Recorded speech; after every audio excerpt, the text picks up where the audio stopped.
So we're back here with another edition of the Weekly Crossbar. Excited to be alongside our main man, Ellis Joshua. Ellis, how we doing today? Corey, I'm doing great, man. Doing great. Saw so many different games over this past week.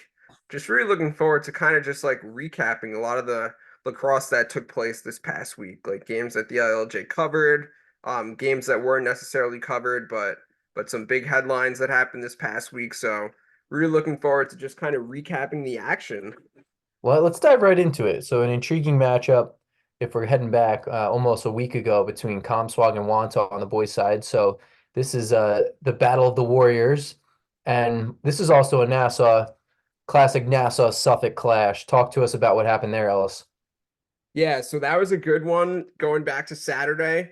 Wantagh making the trip out to Comswag. And so this was the second straight year actually that they played each other. And for the second straight year, Wantagh got the win. So this time around, they were able to get the win 12-9. But it was a really competitive game.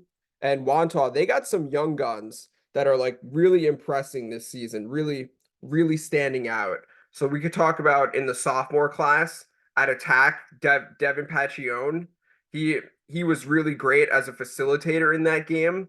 I believe he was 2 and 4 on the day, but four assists. So he was really good, especially as like an ex attackman, but really kind of igniting that Wantagh offense. And then also in the young gun category as well. How about in the 2028 class, Luke Martini?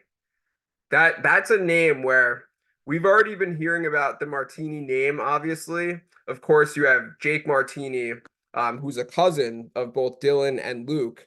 Of course, the senior going to Army, but Luke Martini, he had himself a day. He had, I believe, 6 goals in that game against Comswag.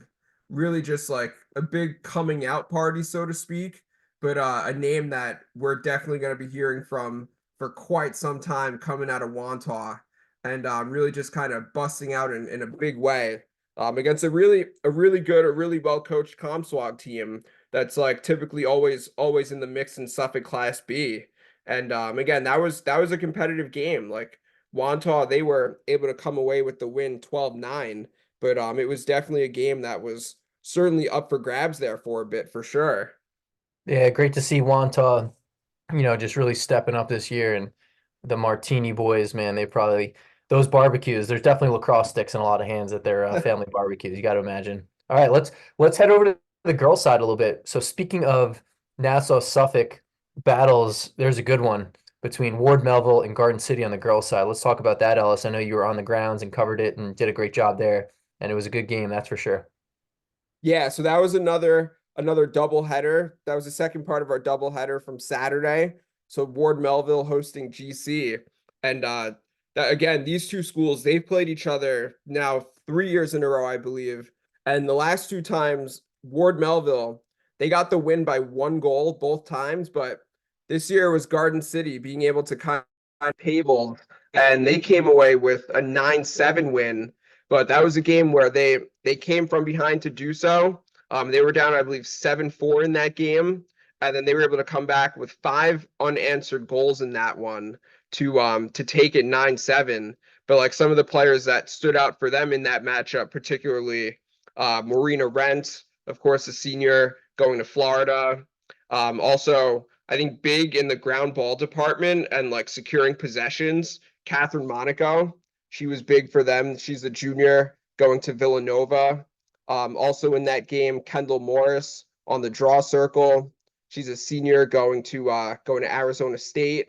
But GC able to get that win in comeback fashion against a really good Ward Melville team. Of course, also Kyle Fennell for GC as well. Always plays well. But that's a really good win for Garden City. They've had some big wins in non-league contests so far to start the season, and against really I didn't get opponents. that. Could you try again? Whoops, we got Siri going off here. Just trying to get involved in the conversation. Um, Absolutely. No, GC definitely two teams to watch out for who I'm sure will be in the hunt come late May, early June. So let's head back over to the boys side, Ellis. You have two really solid Nassau County teams in Cary, more on the South Shore, and then you got Roslyn up on the North Shore. Talk to us about this game and what the result was and what your takeaways were from it. Yeah, so this game, Cary, they were firmly in control in that matchup. So they got the win 8-2, and they never trailed in that matchup. I think really setting the tone for them was Christian Tadaro.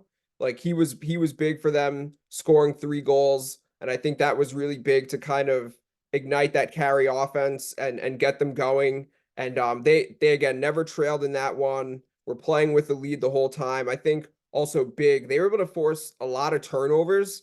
And I think Roslyn, they would probably say that maybe some of them were uncharacteristic turnovers by them, but I still think you got to give credit to the Cary defense. Talking about their defenseman, Billy Kutsambaris. I hope I'm pronouncing his name correctly. And then also in the net, Richie Metzger for Cary. He was big time as well. And they were able to win that one wire to wire. And so Cary, so far, I think now that they just lost their recent matchup against Manhasset, I believe. But dating back before that, they were 3-0 after that game against Roslyn. So a nice start to the season for them. Absolutely. Absolutely. Yeah. That Carey's really had a very consistent, program over the years and they've got some really good stars up and coming over there. So we're gonna head back to the girls side because I know a lot of the coverage over this last week, Ellis, has been balanced. And this was an intriguing one in Smithtown West versus West Islip on the girls side. Those two teams know each other particularly well. Talk to us about what happened there, what your takeaways were. Yeah, so that was a big game because that was, of course, a rematch of last year's Class B county final, which went to West Islip, close game. But now this time around in 2024 in the regular season, Smithtown West, they were able to go to West Islip and get the win 9-6. And that was another, again, really, really competitive matchup. Smithtown West, I think even though they entered that game at 0-3, I think that you don't look at that 0-3 the same way you would look at other 0-3s because all of their games were against really stout, really high level competition. It's like just shortly before that, they had played Bayport, who are, of course, the reigning Class C state champions. They played them to a 10-9 game in overtime. So it's like a game like that, even though you came out on the short end, that helps you in a matchup against a quality team like West Islip, who there's a good chance you'll see in the playoffs. And for them, they were able to get that win 9-6. I think you got to start at attack with Kate Theofield. She had a first quarter hat trick in that game, and they were able to play with a lead. I think also big, especially between the lines and on the draw circle, Ashlyn Renkowski, the 2026 midfielder, also senior Allie Given, big defensively, big in the ground ball departments, in the ground ball department. In the net, Bella Marciano, she usually always has a big game, and she stepped up big in that one as well with a save percentage of 50%. But that's a big win for Smithtown West. Like not just because like they needed it for the standings, but getting it against a team that, in all likelihood, there's a very good chance you'll see again in the playoffs.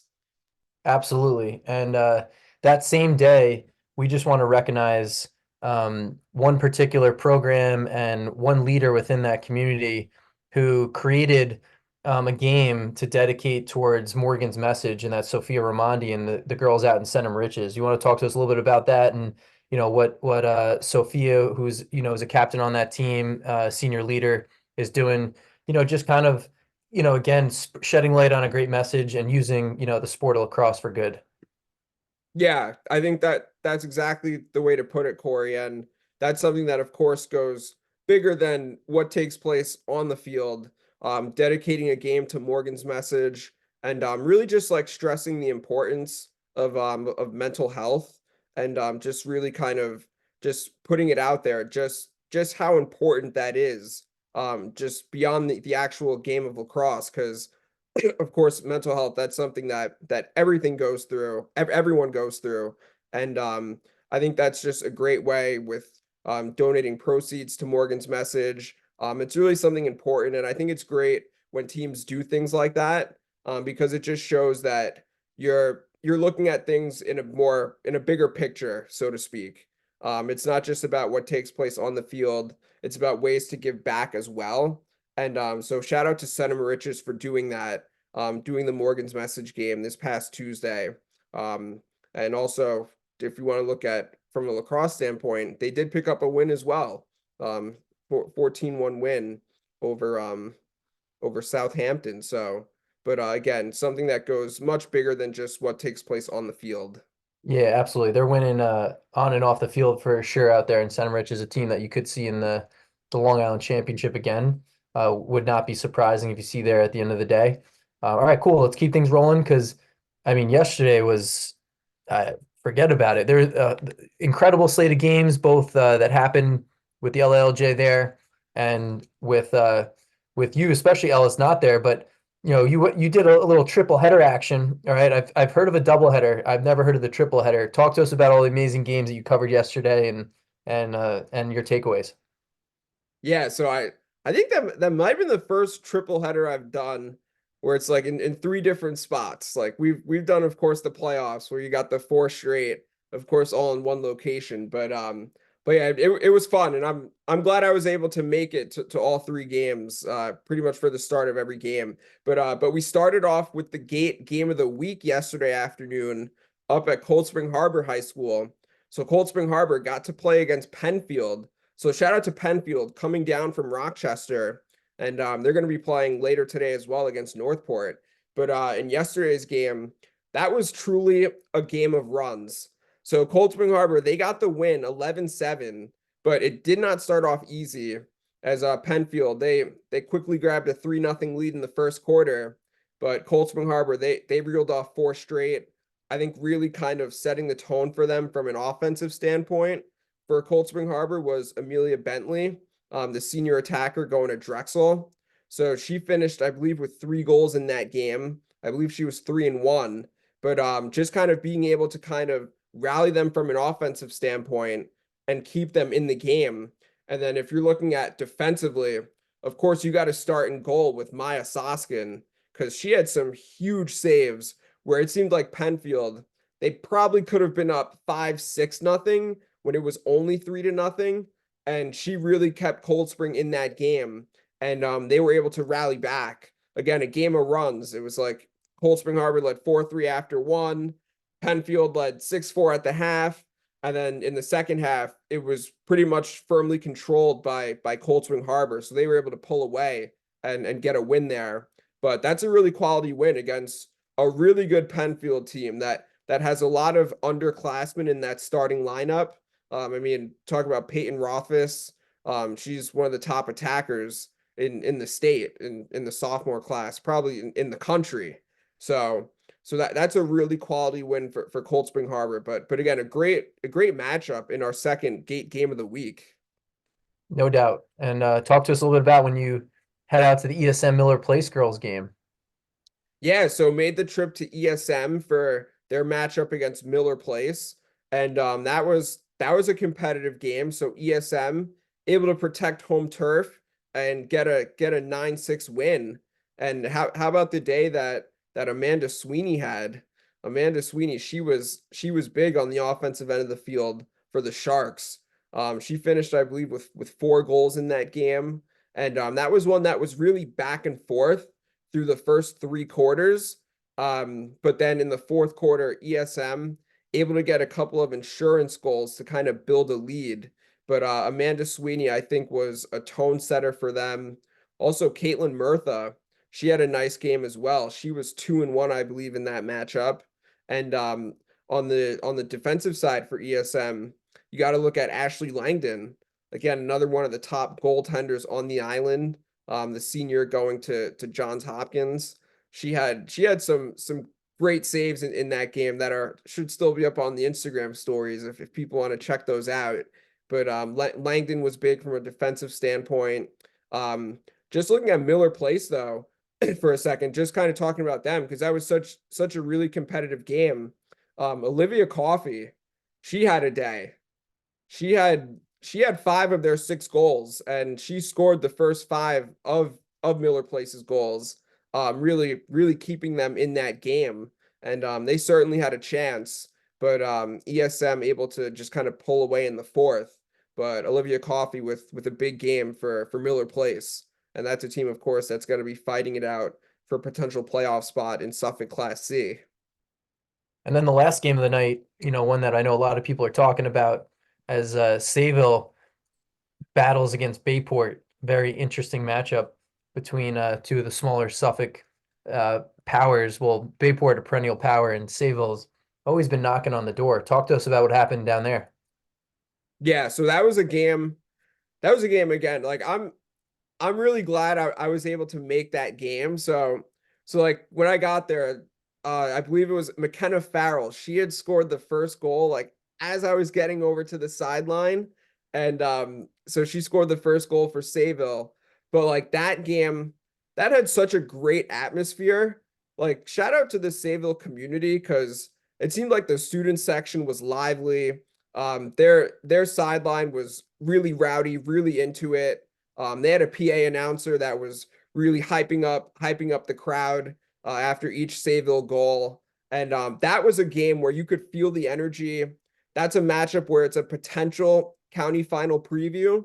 Of course, Class C they have a ton of talented teams, but this could very well be your county final. And Sayville able to win that game 9-8 in a game that was truly back and forth. Again, another example of a game of runs. So it's like Bayport, they start off with a 3-0 lead, or excuse me, Sayville, they start off with a 3-0 lead. Bayport, they come back with 4 straight. Aubrey Eisfeld played very well for Bayport. Julia Fusco, of course, Ava Mine on the draw circle. Emma Brown from a defensive standpoint. But Sayville, like not phased, not shook, even when Bayport rallied back to take a lead. And they got big goals from Sophia Buffardi, McKenna Farrell, Olivia DeSimone with some big assists. Dylan McNamara, she ended up scoring what was ultimately the game winner in that one, with just a few minutes left in the game. And Sayville getting that win 9-8. Like that's a huge win, like both for the standings and also from a confidence standpoint. Because it seemed like Bayport, they've pretty much ran that conference the last couple years in Suffolk County. And of course, last year they were undefeated, so they took down everyone that was in their way. But for Sayville to get a win like that, that's huge because that can go a long way. That was potentially for the 1 seed last night. Yeah, absolutely. I heard the atmosphere was electric, so really cool. I'm sure cool for everyone to be a part of it, but ultimately Sayville on top. And again, it's a long season, so I'm sure like both teams. It's like it's great if you are on the winning side, but you gotta look at that next game because it's gonna be competitive. And then for Bayport, I'm sure they're gonna learn from it, move on from it, get better from it. So um, you know, cool for Sayville, but I'm sure both teams they gotta keep their eyes on the prize and keep moving on. Otherwise, Yep. they're not gonna end up on top at the end of the season, which typically it's been Bayport there. So pretty awesome. I know, Ellis, you wanted to give a shout out to another team who kind of got over a little bit of a hump, this past week and got a big win. You want to talk about that? Yeah, so I want to go back to the boys for a second and go back to Nassau County. And how about the Southside Cyclones getting a win yesterday over Garden City? And that's the first time that they've beaten GC dating back to 2008. So it's been 16 years where Garden City, they've been coming out on top in that matchup. And for Southside to get a win like that, again, just kind of comparing the situations, their situation to the Sayville Bayport one, where it's like that's a huge win for a momentum standpoint and perspective. Because of course, GC, that's a team where they've been running that conference for the last few years. Of course, being back-to-back state champions.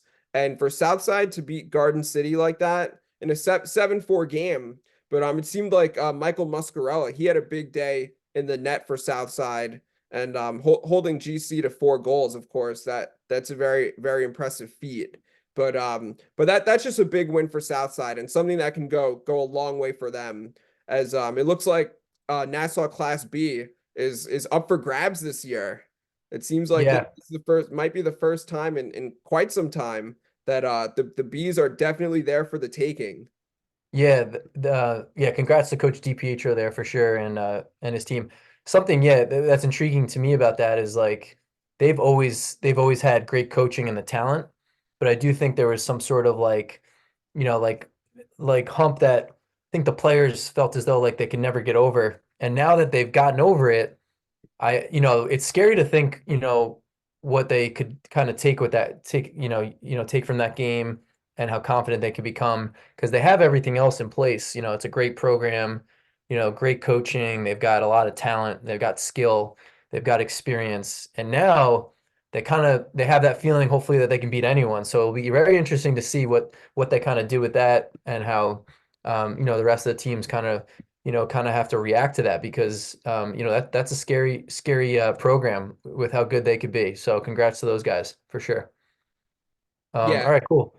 Ellis, anything else you want to cover here? I know it's an action-packed weekend. We got another huge week/weekend ahead. Some great games I know happening today and tomorrow, and then going into next week. But definitely you've covered a lot, and the team has covered a lot of games. So keep it up.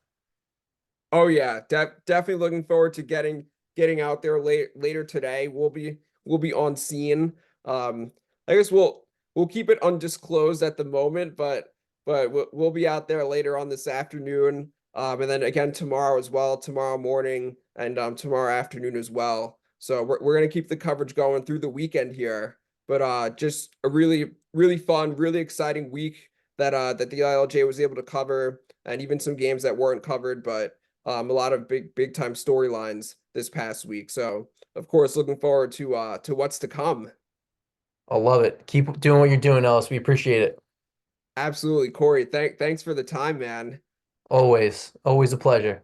All right, thanks for everyone that tuned in.